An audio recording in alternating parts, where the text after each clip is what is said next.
पिछले कुछ महीनों से एक खबर छाई हुई है बांग्लादेश में हिंदुओं पर हो रहे अत्याचार का मुद्दा। इस मुद्दे को लेकर राष्ट्रीय बजरंग दल ने बलवाल के कमिटी चौक धर्मशाला से मीनार गेट तक एक भव्य प्रोटेस्ट रैली निकालकर अपनी नाराजगी प्रकट की। रैली के दौरान जय श्री राम और बांग्लादेश में हिंदुओं पर अत्याचार बंद करो के नारे जोर शोर से लगाए गए। प्रोटेस्ट का मुख्य भागीदार और राष्ट्रीय बजरंग दल के क्षेत्रीय महामंत्री मुनीश भारद्वाज ने कहा कि ये सिर्फ एक छोटा सा मुद्दा नहीं बल्कि बांग्लादेश में हिंदुओं के खिलाफ एक बड़े अत्याचार की दास्तां है। उन्होंने आगे क्या कहा, आइए सुनते हैं। राष्ट्रीय हिंदू परिषद राष्ट्रीय बजरंग दल के द्वारा बांग्लादेश में जो हिंदुओं का उत्पीड़न हो रहा है उसके विरोध में निकाला जा रहा है। गत 4 माह से हम देख रहे हैं कि बांग्लादेश के अंदर हिंदुओं के ऊपर लगातार हमले किए जा रहे हैं। वहां की बहन बेटियों का उत्पीड़न किया जा रहा है, उनकी धन संपत्ति को आग लगाई जा रही है, उनके व्यापारिक प्रतिष्ठानों को लूटा जा रहा है। 4 माह पूर्व बांग्लादेश के अंदर शेख हसीना की सरकार को बर्खास्त किया गया, पदस्थ किया गया। वहां के कट्टरपंथियों द्वारा सरकार को हटाया गया, बात समझ में आती है। सत्ता का संघर्ष था, यह बात भी समझ में आती है। लेकिन इस सत्ता के संघर्ष में, राजनीतिक लड़ाई में उन हिंदुओं ने क्या बिगाड़ा था जो लगातार बांग्लादेश और उसकी उन्नति के लिए, उसकी प्रगति के लिए अपना खून पसीना एक कर रहे थे। बात सत्ता के संघर्ष की थी। लुटान हिंदुओं को जा रहा था जो लगातार बांग्लादेश के लिए काम कर रहे थे, बांग्लादेश के लिए देशभक्ति से अपना खून पसीना बहा रहे थे। और मित्रों, ऐसा पहली बार नहीं है। जब से बांग्लादेश बना उससे पहले भी और उसके बाद भी लगातार वहां हिंदुओं का उत्पीड़न किया जा रहा है।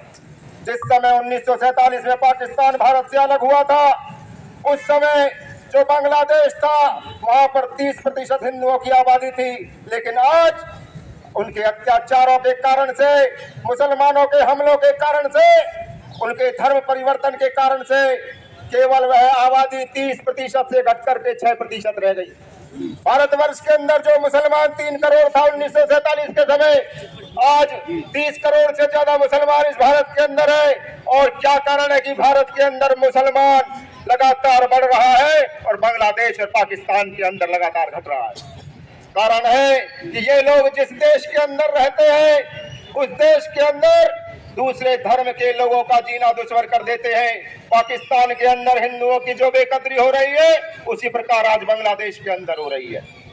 जब 1971 में बांग्लादेश के मुसलमानों के ऊपर पाकिस्तान के लोग हमले करते थे, उनके साथ बदसलूकी होती थी, उनकी बहन बेटियों के ऊपर अत्याचार होता था, तो 1971 में भारत की प्रधानमंत्री इंदिरा गांधी ने उनकी रक्षा सुरक्षा के लिए भारत की सेना को भेजा था। और जब भारत की सेना को वहां भेजा तो पाकिस्तान के 2 टुकड़े किए, बांग्लादेश को अलग करने का काम भारत की सरकार ने किया, भारत की फौज ने किया। जब बांग्लादेश के मुसलमानों के लिए भारत की फौज उतारी जा सकती है तो जो हिंदू, जो भारतवर्ष का हिस्सा रहा, जो हमारा खून है, जिनका हमारा डीएनए एक है, आज उनकी सुरक्षा के लिए भारत की सरकार सेना क्यों नहीं उतार सकती? तो मैं भारत की प्रधानमंत्री को कहना चाहता हूं, उनके हिंदुओं की रक्षा सुरक्षा के लिए, हमारे भाइयों की रक्षा सुरक्षा के लिए बांग्लादेश के अंदर सेना उतारे और बांग्लादेश के 2 टुकड़े करे, हिंदुओं के लिए अलग देश बनाए। अगर मुसलमानों की रक्षा सुरक्षा के लिए अलग देश भारत की सेना बना सकती है तो भारत की सरकार हिंदुओं की रक्षा के लिए क्यों नहीं बना सकती?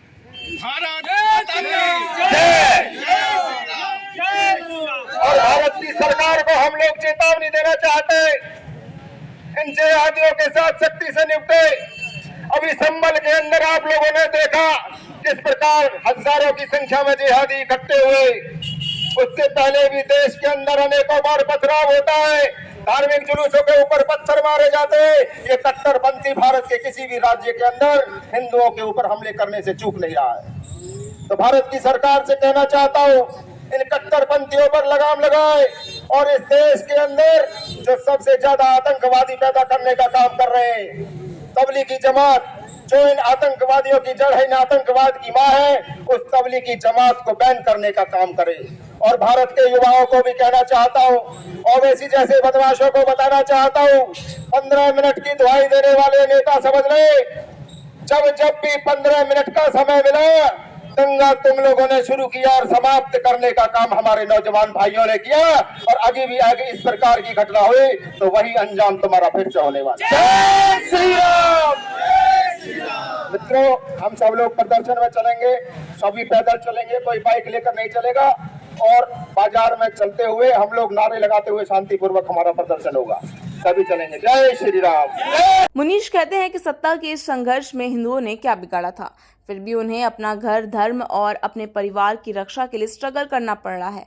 1947 के पार्टीशन के बाद बांग्लादेश में हिंदू पॉपुलेशन 30% थी, लेकिन लगातार अत्याचार के कारण अब ये सिर्फ 5% तक सीमित हो चुकी है। वहीं दूसरी तरफ भारत में जहां 1947 में एक विशेष समुदाय के लोगों की आबादी 3 करोड़ थी, वो आज बढ़कर 30 करोड़ से ज्यादा हो गई है। मुनीश ने भारत सरकार से डिमांड की कि बांग्लादेश में भारत की सेना भेजकर वहां के हिंदुओं की सुरक्षा की जाए। अगर 1971 में पाकिस्तान के अत्याचार के खिलाफ बांग्लादेश बनाया जा सकता है, तो आज हिंदुओं के लिए एक अलग देश क्यों नहीं बनाया जा सकता। उन्होंने इस बात पर जोर दिया कि अगर तब भारत की सेना बांग्लादेश के लोगों के लिए लड़ सकती थी, तो आज हिंदुओं के लिए भी यही किया जाए। तो वहीं बजरंगी दल ने तबलीगी जमात को बैन करने की मांग उठाई और ओवैसी के 15 मिनट वाले बयान का करारा जवाब दिया। हिंदू नौजवान हर बार दंगा शुरू करने वालों को खत्म करने का काम करते हैं, ये उनका साफ संदेश था। ये प्रोटेस्ट सिर्फ एक रैली नहीं थी, बल्कि एक चेतावनी थी कि हिंदुओं के खिलाफ अत्याचार बर्दाश्त नहीं किया जाएगा। पलवाल की सड़कों पर लोगों का जज्बा देखकर ये साफ हो गया कि भारत में इस मुद्दे पर गहरी चिंता है। और क्या भारत सरकार इस मुद्दे पर कदम उठाएगी या बांग्लादेश के हिंदुओं का दुख सिर्फ एक प्रदर्शन तक सीमित रह जाएगा? इस मुद्दे का आगे क्या होगा ये तो वक्त ही बताएगा, लेकिन अब एक बात तो पक्की है, हिंदू समुदाय अपनी आवाज उठाने के लिए एकजुट हो रहा है।